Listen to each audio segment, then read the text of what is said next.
in the last class we have discussed alkanes. So today we are going to discussing alkenes. Alkenes are unsaturated hydrocarbons because they have a carbon-carbon double bond. अच्छा, ये relative to alkane they are more reactive. उसका reason ये है कि जो alkene का carbon carbon double bond होता है ना, it can be easily broken down, और अगर वो अच्छी तरह से यानी कि ईज़िली ब्रोकन डाउन हो जाएगा, it means that it would be forming product more easily, more faster than alkane. So that's the reason कि alkenes are more reactive than alkanes. Okay, और इनका जनरल फार्मूला होता है CnH2n, जबकि alkene का क्या था, एल्केन में यहाँ पर +2 भी आ रहा था, लेकिन यहाँ +2 नहीं है. जितना कार्बन है उसका डबल हाइड्रोजन है. आप लोग देख सकते हैं कि अगर हमारे पास ईथेन का फॉर्मूला था C2H6, तो ईथीन का होता है C2H4, exactly double than that of carbon. इसमें डबल से +2 किया हुआ, यानी अगर 4 है तो +2 करके उसको 6 किया हुआ, तो ये एल्केन है. सो हम एल्कीन डिस्कस कर रहे हैं. इसमें आप डबल बॉन्ड देख रहे होंगे, जैसे कि ये डबल बॉन्ड है, ये है, ये है, ये है, ये है, ये सब डबल बॉन्ड्स हैं. ओके, सो इसमें ये इनका स्ट्रक्चरल फार्मूला है, सॉरी डिस्प्लेड फार्मूला है, और ये इनका स्ट्रक्चरल फार्मूला है. ओके, सो ये कुछ फैमिली मेम्बर्स के हमने यहाँ नाम लिखे हुए हैं, जैसे कि ethene, propene, butene, pentene, hexene, ये इनके फैमिली मेम्बर्स हैं. हर एक में आपको डबल बॉन्ड नज़र आ रहा होगा. ऑफ कोर्स होमोलोगस सीरीज़ है ना ये, कि जिसमें दो कंसेक्यूटिव कंपाउंड का जो डिफरेंस है वो CH2 आ रहा हो. आप देख लो, इसका और इसका डिफरेंस भी CH2 आ रहा है, इसका और इसका डिफरेंस भी CH2 आ रहा है, इसका और इसका डिफरेंस भी CH2 आ रहा है. तो भाई अगर डिफरेंस CH2 आ रहा होगा तो याद रखिएगा कि वो क्या होगी, होमोलोगस सीरीज़ होगी. वो क्या होगी, होमोलोगस सीरीज़ होगी. ये मेन पॉइंट है जो आपको पता होना चाहिए, होमोलोगस सीरीज़ होगी. ओके, सो अब होमोलोगस सीरीज़ में केमिकल प्रॉपर्टीज़ सेम होती हैं, लेकिन फ़िज़िकल प्रॉपर्टीज़ क्या होती हैं, डिफरेंट होती हैं. भाई केमिकल क्यों सेम है, क्योंकि they belong to the same family. अब ये भी एल्कीन का मेंबर है, तो ये भी सब they belong to the same family. That's the reason कि इनकी केमिकल प्रॉपर्टीज़ आर सेम. ये बात मैंने आपको एल्केन में भी बताई थी. अच्छा, जो बातें एल्केन में थी ना, वो सब बातें यहीं पर सब अप्लाई हो रही हैं. मतलब कि as the number of carbon increases, so the melting and boiling point increases because the intermolecular force increases, और as the number of carbon increases viscosity increases. मतलब सारी चीज़ें वही हैं. As the number of carbon increases, boiling point increases, solidity increases. I can't say कि मतलब they are only solids, they are only gases, they are only liquids. It depends upon the nature of the type of intermolecular force. अगर intermolecular force higher है, okay, so it means that कि वो जो compound होगा आपका वो solid होगा. और अगर इंटरमॉलिक्यूलर फोर्स वीकर है तो वो कंपाउंड आपका लिक्विड होगा, और अगर बहुत ही वीकर है तो फिर वो गैस होगा. ऑब्वियस सी बात है. ओके, नेमिंग पर अगर मैं आऊँ तो इसका एक मसला ये है कि आपको डबल बॉन्ड की पोजीशन डिस्क्राइब करनी होगी. Where is the double bond, first position पर है, सेकंड पर है, थर्ड पर है, कहाँ है. यहाँ पर जैसे कि 1 फर्स्ट पोजीशन पर है, तो आप इसे क्या कहोगे, प्रॉप 1 इन. ये 1 आपकी इन की पोजीशन, इन बोले तो डबल बॉन्ड. एल्कीन का जो सफिक्स होता है ना, वो इन होता है. तभी आप किसी भी एल्कीन को अगर देखोगे उसके आखिर में आपको ENE नज़र आ रहा होगा. Ethene, propene, butene, pentene, hexene, हर एक में. ओके, तो ये है इसमें. इसी तरह से हमने यहाँ भी पोजीशन को डिस्क्राइब किया हुआ है कि यार ये डबल बॉन्ड लगा हुआ है सेकंड पोजीशन पर. So this is but 2 ene. Okay, तो ये कुछ स्ट्रक्चर्स बनाए हुए हैं यहाँ पर, इनके डिफरेंट नाम है. जैसे कि ये 1 फर्स्ट पोजीशन पर है, पेंट 1 इन, इट्स पेंट 2 इन. अब ये ब्रांच लगा दी हमने यहाँ पर. ब्रांच का नाम क्या है, मैंने आपको एल्केन में भी बताया था ना कि ये मीथाइल है. क्या है ये, मीथाइल है. It's 2 methyl, 1 2 3 4, it's 2 methyl. और लॉन्ग चेन में कितने कार्बन हैं, 4, मतलब ब्यूट. फिर पोजीशन बताओ डबल बॉन्ड की. ऑफ कोर्स डबल बॉन्ड की पोजीशन सेकंड है, सो ब्यूट 2 इन. मतलब अगर आप थोड़ी देर के लिए इसको छोड़ दो, अगर आपको कन्फ्यूजन हो रही है, इसको छोड़ दो, सो दिस इज़ ब्यूटूइन ना, ये तो अंडरस्टूड है ना यार ये कि ब्यूटूइन है ये, सही है। ओके मैं आसान कर रहा हूँ इसे। फिर आप जो है वो ब्रांच का नाम बता दो, ये रही ब्रांच मिथाइल, आप इससे पहले 2 मिथाइल लगा दो, मतलब ये एक इजी वे हो जाएगा कि आप इसको याद कर सकते हो। आइसोमर की अगर हम बात करें तो आइसोमर में क्या होता है, फॉर्मूला सेम हो लेकिन स्ट्रक्चर डिफरेंट हो। जैसे आइसोटोप्स में आप लोग कहते थे ना कि आइसोटोप्स का प्रोटॉन नंबर सेम होता है, मास नंबर डिफरेंट होता है, यानी कि electrons and protons are same but neutrons are different, they are isotopes. तो आइसोमर में क्या होता है, मॉलिक्यूलर फार्मूला सेम होता है लेकिन स्ट्रक्चर क्या होगा, डिफरेंट होगा। अच्छा, स्ट्रक्चर के डिफरेंट होने से प्रॉपर्टीज़ चेंज हो जाती हैं, पता है ना आपको कि वो मोस्ट प्रॉब्ली ऐसा होता है कि लेट्स सपोज अगर मेरे पास एक कंपाउंड का स्ट्रक्चर है वो कुछ ऐसा है, गौर से सुनिएगा ज़रा बात, ऐसा है, और एक कंपाउंड का स्ट्रक्चर कुछ ऐसा है, नंबर ऑफ़ कार्बन सेम है 1 2 3 4 5 6, 1 2 3 4 5 6, नंबर ऑफ़ कार्बन सेम है, बट इसका मेल्टिंग पॉइंट कम है और इसका मेल्टिंग पॉइंट ज़्यादा है, क्योंकि इसका सरफेस एरिया ज़्यादा है, इसकी इंटरमॉलिक्यूलर फोर्स ज़्यादा है, तो मतलब कि कहीं ना कहीं फ़िज़िकल प्रॉपर्टी अफेक्ट कर रही है। तो मॉलिक्यूलर फार्मूला सेम और स्ट्रक्चरल फार्मूला क्या, डिफरेंट, वो क्या होंगे, आइसोमर्स ऑफ ईच अदर। जैसे कि ये आपके पास एक कंपाउंड है C4H9Br, ये आपके पास एक कंपाउंड है C4H9Br, ये इसका मैंने आइसोमर बनाया पहला, दूसरा ये बनाया C4H9Br का, मतलब कि ऑप्शंस दिए हैं, मैंने आइसोमर नहीं बनाया। वो कह रहा है कि which of these are not an isomer of this. तो देखो इसका आइसोमर कौन नहीं हो सकता, दो बातें हो सकती हैं, या तो उसका फार्मूला ही मैच नहीं कर रहा, या तो उसका फार्मूला ही मैच नहीं कर रहा।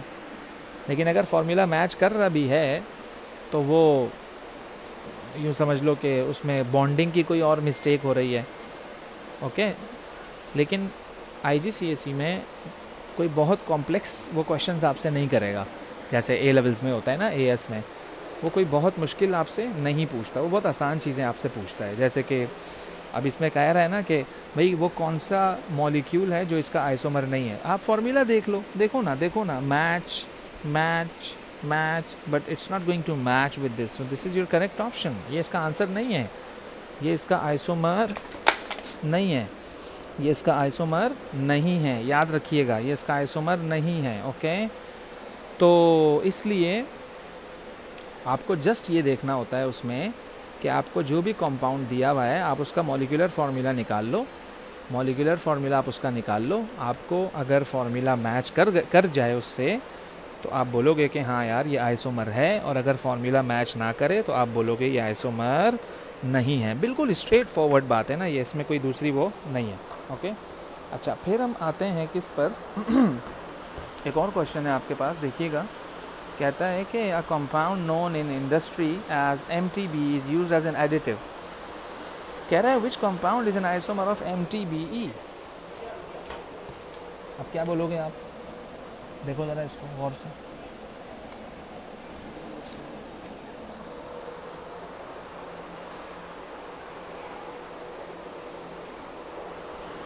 तो इसमें भी मैंने क्या किया, फार्मूला निकाल लिया उसका C5H12O।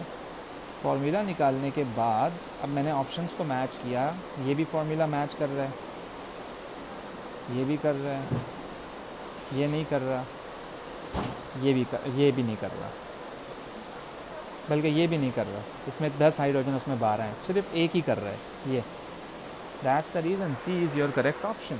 यही तो आइसोमर है, क्योंकि मॉलिक्यूलर फार्मूला सेम है, क्योंकि क्या है, मॉलिक्यूलर फार्मूला सेम है। तो molecular formula should be the same and structural formula should be different, then I can say that this is an isomer, then I can say that this is an isomer. That's the key point, that's the main point, okay. अच्छा, फिर हम आते हैं chemical properties पर। हमने alkene में reaction discuss किया था कंबशन, इसमें भी वही डिस्कस करेंगे कंबशन, बस वो एल्केन की कंबशन थी, ये एल्कीन की कंबशन है। क्राइटेरिया अब भी वही है कि अगर ऑक्सीजन एक्सेस में है तो कंप्लीट कंबशन है, कार्बन डाइऑक्साइड और वाटर बनेगा। अगर ऑक्सीजन लिमिटेड अमाउंट में है तो मोनोऑक्साइड बनेगा, मतलब कि इनकम्प्लीट कंबशन है। तो आपको देखना पड़ेगा कि एग्ज़ामिनर ने क्या स्पेसिफाई किया है, कि उसने आपको कहा है कि ये कंप्लीट कंबशन है, अगर यस तो कार्बन डाइऑक्साइड और वाटर, और अगर नहीं इनकम्प्लीट कंबशन है तो कार्बन मोनोऑक्साइड एंड वाटर। फिर आप उस इक्वेशन को बैलेंस कर लोगे। बैलेंसिंग का क्राइटेरिया भी वही है जो मैंने आपको बताया था ना, जितना कार्बन उतना कार्बन डाइऑक्साइड, जितना हाइड्रोजन उसका आधा वाटर। ओके, चलें जी, फिर हम आते हैं एडिशन रिएक्शन पर। ये इसका सबसे इम्पॉर्टेंट पार्ट है। एडिशन में ये होता है कि how can you say that this reaction is an addition reaction, only one product is formed. अच्छा, वो पूछता भी है कि why this is an addition reaction, हम बोलेंगे only one product is formed, because only one product is formed, that's why it's an addition reaction, because only one product is formed, that's why. Okay, so अगर आप देखें हमारा first reaction है hydrogenation. Hydrogenation में हम क्या कर रहे होंगे, एडिशन ऑफ हाइड्रोजन। क्या कर रहे होंगे, एडिशन ऑफ हाइड्रोजन। तो ये आपका ईथीन है, एल्कीन है, हाइड्रोजन ऐड किया, एल्केन बन गया। डबल बॉन्ड था, सिंगल बॉन्ड पे आ गया, डबल बॉन्ड था, सिंगल बॉन्ड पे आ गया। क्यों कि इसमें टोटल 4 हाइड्रोजन्स थे, अब कितने हो गए, 6 हो गए। तो अब ये इस फॉर्मूले को फॉलो कर रहा है ना, CnH2n+2, मतलब कि ये एल्केन बन गया, सिंगल बॉन्डेड हो गया। तो आपने हाइड्रोजिनेशन करवा ली इसकी, आपने इसको एल्कीन को एल्केन बना लिया। ये कंडीशंस याद होनी चाहिए, इतना टेम्परेचर दोगे, ये कैटलिस्ट प्रोवाइड करोगे तो रिएक्शन होगा, अदरवाइज रिएक्शन नहीं होगा। ऐसे ही ये भी है, हाइड्रोजन ऐड कराया, सिंगल बॉन्ड बन गया। भाई आप ये मत देखो कि कितने कार्बन हैं, वो कौन है, वो कौन है, 3 कार्बन हैं, 4 हैं, 5 हैं, 6 हैं, 7 हैं, 8 हैं, आप ये मत देखो। आप ये देखो कि डबल बॉन्ड है, इफ़ यस सो करवा दो, नहीं है तो छोड़ दो। ओके, अच्छा, इसकी प्रैक्टिकल एप्लीकेशन है मार्जरीन। बेसिकली हम मार्जरीन बनाते हैं, मार्जरीन इज़ योर एल्केन। किससे बनाते हैं, वेजिटेबल ऑयल से। वेजिटेबल ऑयल क्या है, एल्कीन है, double bonded, unsaturated, it's liquid, आपने उसको सैचुरेट कर दिया, सॉलिड बना दिया, मार्जरीन बना दिया। This is the practical application of hydrogenation. फिर हम ब्रोमिनेशन करवा रहे होते हैं। ब्रोमिनेशन में आप एडिशन ऑफ ब्रोमीन करते हो, बिल्कुल हाइड्रोजन की तरह।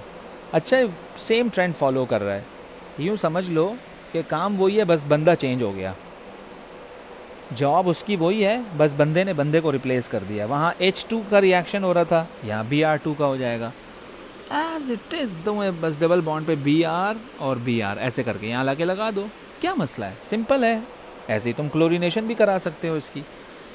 अच्छा, दूसरा ये कि ये जो ब्रोमीन होता है ना, ये रेड ब्राउन होता है कलर इसका, ऑरेंज कलर। तो जब आप इसको ऐड करवा लोगे ना एल्कीन में, तो ये कलरलेस हो जाएगा। क्या हो जाएगा, ये कलरलेस हो जाएगा। ब्रोमीन क्या हो जाएगा, कलरलेस हो जाएगा। Okay, colourless. तो ये तो बड़ा अच्छा टेस्ट हो गया यार, डिस्टिंग्विश करने के लिए एल्कीन को एल्केन से। क्या कहते हो, है ना, एल्कीन को एल्केन से डिस्टिंग्विश करने का ये तो बड़ा अच्छा टेस्ट हो गया। अगर एल्कीन होगा तो bromine will decolourise, bromine will change its colour. अगर एल्कीन होगा तो bromine will change its colour, और अगर एल्केन होगा तो ब्रोमीन एल्केन से रिएक्शन नहीं करता है। अब आप मुझसे पूछोगे क्यों नहीं करता ब्रोमीन एल्केन, भाई एल्केन सिंगल बॉन्डेड है ना, सैचुरेटेड है ना। ओके, तो वो तो सारा ऑक्यूपाइड है, कार्बन अपनी फुल वैलेंसी के साथ है, कार्बन ने सारे बॉन्ड्स बनाए हुए हैं, तो फिर एक्स्ट्रा बॉन्ड क्यों बनने के लिए आएगा। Carbon can never make 5 bonds. लेकिन एल्कीन के साथ इसलिए रिएक्शन हो रहा है क्योंकि एल्कीन में होता है डबल बॉन्ड, और double bond can be easily broken down.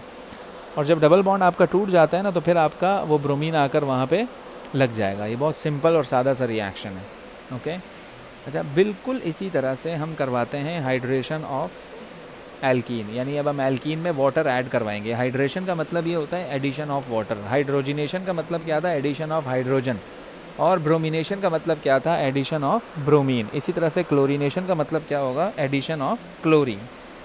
Okay, तो अब मुझे वाटर ऐड करवाना है एल्कीन पे, तो ऑब्वियस सी बात है अल्कोहल बनेगा आपके पास। लेकिन क्या ये रिएक्शन नॉर्मल कंडीशन पे हो जाएगा? नहीं होगा। आपको ये चीज़ें प्रोवाइड करनी पड़ेंगी। 300 डिग्री सेल्सियस टेम्परेचर देना पड़ेगा, 60 एटमॉस्फेरिक प्रेशर अप्लाई करना पड़ेगा, फॉस्फोरिक एसिड कैटलिस्ट डालना पड़ेगा, फिर जाके ये एल्कीन जो है, ईथीन जो है, H यहाँ लग जाएगा, OH यहाँ लग जाएगा। Basically this is water. देखो ज़रा, ये अल्कोहल बन गया आपका ethane 1 all, ethane 1 all, ethane 1 all. This is your alcohol. This reaction is known as hydration. This reaction is known as hydration, addition of water. Okay. अच्छा, ये जो addition reaction है ना, ये आप गौर से देख रहे हो, ये सिमेट्रिकल एल्कीन है। लेफ़्ट और राइट आपका सेम है। यहाँ पर भी CH2 है, यहाँ पर भी CH2 है। लेफ़्ट और राइट आपका क्या है? सेम है। What about this alkene? जिसमें आपका लेफ़्ट और राइट सेम नहीं है। ऐसे रिएक्शन को आप क्या बोलोगे? कैसे एडिशन कराओगे? या आप ये कहते हो कि ये दोनों एक ही बातें हैं, जो रिएक्शन हमने सिमेट्रिकल के साथ करवाया है वही रिएक्शन अनसिमेट्रिकल के साथ भी होगा। तो बात ऐसी है कि असल में आपको एक चीज़ अपने माइंड में रखनी है, वो ये रखनी है कि नेगेटिव सब्सटेंस वहाँ जाके लगेगा जहाँ पर कम हाइड्रोजन होंगे। नेगेटिव सब्सटेंस वहाँ जाकर लगेगा जहाँ पर कम हाइड्रोजन्स होंगे। मेरे कहने का मतलब ये है कि अगर आपके क्लोरीन पर नेगेटिव चार्ज है, अगर आपके क्लोरीन पे नेगेटिव चार्ज है, तो याद रखिएगा कि क्लोरीन यहाँ पे कितने हाइड्रोजन हैं? 2 हैं। यहाँ पे कितने हाइड्रोजन हैं? 1 है। तो ये वाली जो आपने प्रोडक्ट बनाई है ना, ये ज़्यादा स्टेबल है। ये वाली जो प्रोडक्ट आपने बनाई है ये ज़्यादा स्टेबल है, और जो ये वाली प्रोडक्ट है आपने बनाई है ये लेस स्टेबल है। क्यों? कि इसमें negative element that is chlorine वहाँ लगा हुआ है जहाँ पर 2 हाइड्रोजन है, और यहाँ पर नेगेटिव एलिमेंट उस कार्बन पे लगा हुआ है जिस पर 1 हाइड्रोजन है। तो आपने ना इन चीज़ों का बड़ा ख्याल करना है कि जब भी आपके पास कोई अनसिमेट्रिकल एल्कीन आए जिसका लेफ़्ट और राइट सेम ना हो, जिसका लेफ़्ट और राइट सेम ना हो, वहाँ आपको बड़ा ख्याल करना है इस चीज़ का। ओके, तो ये प्रोडक्ट ज़्यादा फेवरेबल है बजाय इसके। हालांकि they are isomers of each other. ये अगर 1 क्लोरोप्रोपेन है तो ये 2 क्लोरोप्रोपेन है, क्योंकि ये सेकंड कार्बन पे आ रहा है। आइसोमर्स हैं, बट ये वाला आइसोमर ज़्यादा फेवरेबल है। It's more stable. This isomer is more stable. Okay, अच्छा, फिर आपके पास ये भी अनसिमेट्रिकल एल्कीन है, फिर आपके पास ये भी अनसिमेट्रिकल एल्कीन है। उसमें इसमें आपका रिएक्शन HBr के साथ हो रहा है। अब Br आपका नेगेटिव स्पीशी है, तो इसको कहाँ लगना है? उस कार्बन पर जिसके साथ कम हाइड्रोजन है, मतलब इसको यहाँ लगना चाहिए। ओके, अच्छा, ऐसा आपको कब सोचना है? जब आपके पास अनसिमेट्रिकल एल्कीन हो। और अगर आपके पास है ही सिमेट्रिकल एल्कीन, सो आपको सोचने की ज़रूरत नहीं है। फिर आपकी मर्ज़ी, आप कहीं भी लगा दो, आपसे कोई एग्ज़ामिनर क्वेश्चन नहीं करेगा। तो ये की पॉइंट है इसका, इस टॉपिक का की पॉइंट है ये, इस टॉपिक का ये की पॉइंट है। ओके, सही है। तो इसमें हमारे पास हाइड्रेशन है, इसमें हमारे पास ब्रोमिनेशन है, और इसमें हमारे पास हाइड्रोजिनेशन है और कंबस्शन है। तो ये